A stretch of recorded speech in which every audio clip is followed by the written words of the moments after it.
Hey everybody, this is Adam with Hurley Films, and I got a sort of a different video for you today. You're watching Hurley Films. This is a video aimed at asking you guys questions. What do you think we should do? So let me kind of take you along a little journey. If you haven't watched our fence videos, there's a bunch of parts. I think there's 3 parts of that video, but we have a lot of fence videos, and the fence is done. I'm literally waiting on one thing, which is our H-braces. It's been almost impossible to find pipe. It has been quite hard to find pipe. And I just the other day got a call from our local steel company, J&J Steel, and they had a shipment of pipe come in, and I was on the waiting list. They called me, so I went down there to go pick up the pipe, and they had 3 guys in the back that were welding it, and they were actually welding up H-braces for other customers, and I just was like, so how much does that cost for you guys just to do it? Because I'm not a welder, I am a grinder. So if that gives you any sort of connotation as to my welding skills, I am not a welder, I am 100% a grinder. And they were doing a great job. They were putting caps on them. They were using the 2 7/8 pipes for the verticals and a 2 3/8 pipe for the cross, and they looked good. They're 7 by 5, so perfect for what I need. And I said, what do you guys charge to do that? And they said, about $100. And I went, it was gonna cost me $85 to buy the pipe for each H. So I gladly gave them an extra $15 to just weld them up. So that, oh gosh, that saved a lot of money. I did go across the street to the dump, and I found some 2 7/8 old used pipe that was shoved up a bunch of cedar trees way back. I didn't video it because it was that densely, oh gosh, it was bad. But I pulled it out, and I pulled out maybe 3 joints worth. That's 3 pieces that are somewhere in between 30 and 32 feet long. I took it back, I got the oxyacetylene torch out, and I began to cut them, and most of the pipe, if not all the pipe, was really rotten on the inside. This is the only thing that I was able to salvage. So this is enough to make, let's see, 2 H's. 2 H posts. And I'm putting in quite a few because I'm kind of trying to future-proof our fence a little bit, to make it to where, whether we're using this poly wire like we have here, or if we switch over to high tensile wire, or switch over to barbed wire, or switch over to field fence, no matter what we have, the H's are going to hold up. They're gonna work. And I've also got a lot of gates. I went to our local farm store, the Lincoln County Farm Center, and was able to buy gates. And get this, the gates, they're not cheap. Well, they were cheap, and now they're... Anyway, I bought 16-foot gates, and every 16-foot gate cost me $145, and that hurt. But here they are. They're in good shape. They're painted. They come with the hardware. They're ready to go. But I bought one to go on the back of the shop over there to be able to gate off rather, where I put my trailer, where I park the tractor, all that stuff. Well, 16 foot was too long. I thought it would just overhang, but there's a spigot over there. It didn't work. So I took that 16-foot gate back to trade it out for a 14-foot gate.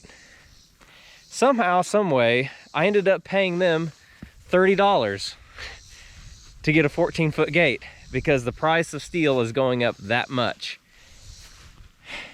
It's a crazy, crazy time that we're living in. That's all I have to say. I also went and cut down these 4 cedar trees because I thought about using these to just go ahead and make posts out of, because pipe was becoming so hard to find. And then after I cut down the fourth one, I realized how stupid that idea was, because golly, that's a ton of work. And I was covered in sap, and it was just a mess. But I've got those 4, and those will be used for what I'm about to talk to you about. I have 2 paddocks right here. This paddock goes around the front of the house, all the way back to where that fence goes across right there. All of this is somewhere slightly under 3 acres. Over here is the second paddock, and it goes from right there all the way to the back, and then it goes over to our side fence over there. So this one and this one both have the same kind of stuff. They've got a big grassy area, and then they have a wooded area. So this one has about a 1.5 acre wooded area. This one's probably more closer to 1. And then this one's got probably about 1.5 acres of grass, and this one's probably got 2 acres of grass. The reason I split this in half is because I'm wanting to conduct an experiment. I've been talked to by multiple people, and I've also done a lot of research about the differences between goats and hair sheep, specifically Kiko goats, because I know Daniel with Arms Family Homestead pretty good, and I've watched a lot of his videos. His videos are super informational. If you are interested in goats and you don't know anything, watch his videos and you'll know just about all there is to know, because Daniel knows, he's the goat guy. He knows everything there is to know about goats. But I also have friends out here in Wellston who run hair sheep, and they swear up and down that a hair sheep will eat just as much forage as a goat will. They prefer the grass, but they'll eat just as much forage if you put them in a place where there's forage. I don't know. It's hard to believe it just because I've seen goats. But the problem with goats is then you have to deal with the goats. So goats are super mischievous. They will get out of every fence. One of my friends said, that lives out here, he said, okay, take your fence, set it up, take a 5-gallon bucket of water and throw it at the fence, and if the water goes through it, the goats will be able to get out of it. So if that tells you anything, so I want to do an experiment. This is our goals for having our goats. If you watch one of Daniel's videos, he talks about, you can't just recommend how many goats you should get, because you got to have goals. So goals, goats or hair sheep or whatever we have around here are not necessarily to make money. They're not necessarily to provide meat. They are a simple means of brush control and grass control. That's it. We've got cattle, and that's what we raise to provide money. And here, maybe next year, it probably will be, not this year, but I'm wanting to do some broiler chickens that will help provide meat. And you've seen those, everybody's got a video of those big giant chicken coops that they move around every day for 8 to 10 weeks, and then they harvest the meat and then they start over again. So that's kind of what we're wanting to do, and that's what this field back here will be used for, as well as some of the yard that's over there on that side. So here's what I want to ask you, is what do you think will happen? Before we get into this, and obviously we're waiting on key component here, which is getting the H braces, because I can't put the gates up, and then I can't electrify the fence, and I can't, so there's a few things that have to happen before this. But I wanted you to say now what you think will happen. Do you think the hair sheep will just stay on the grass and never go into the forage at all? Do you think that I'm going to be chasing goats all over this 80-acre section that we're on right now? Or do you think it's going to be both? Or do you think that one's going to do better than the other? I want to know what you guys think now. And for those of you who have experience with either hair sheep or goats, I'd love to hear your feedback and things that have worked for you, things that you think we should do differently, if you think we're crazy and we shouldn't do it at all. Stuff we want to hear from you.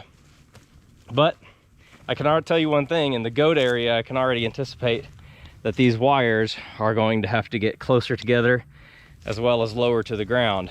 But these are set up right now for cattle and for a horse. So we may have to add a few wires to it.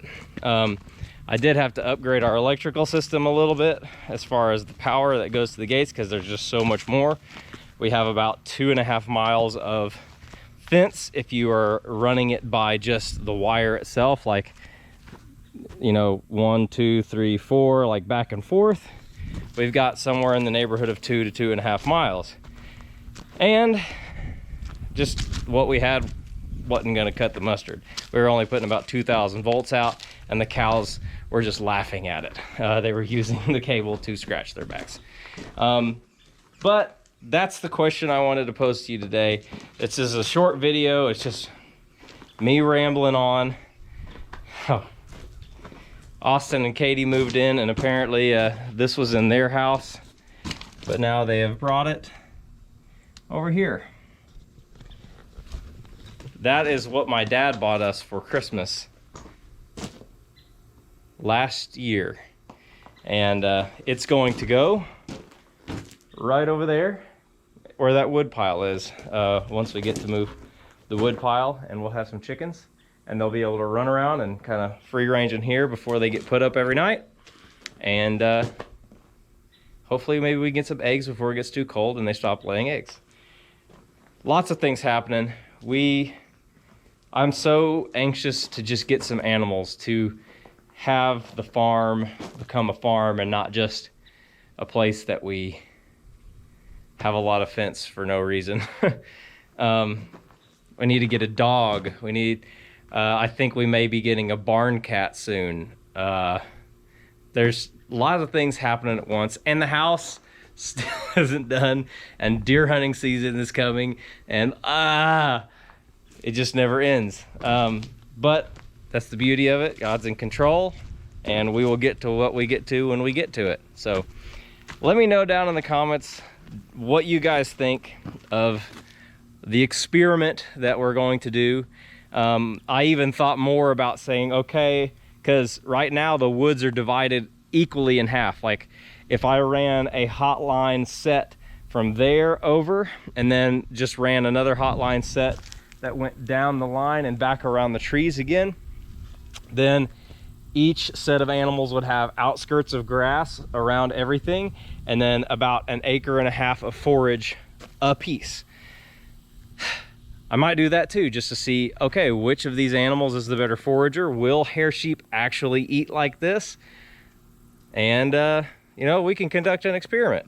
Let me know what you think down in the comments. If you like this video, if you like hearing me ramble on for no reason, I guess give it a like. It's a free country if you don't.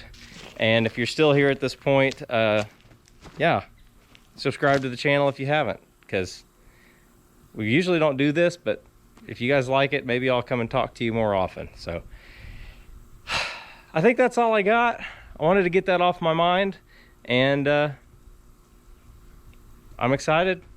I still can't believe that the fence is done, minus the H's, but it is what it is.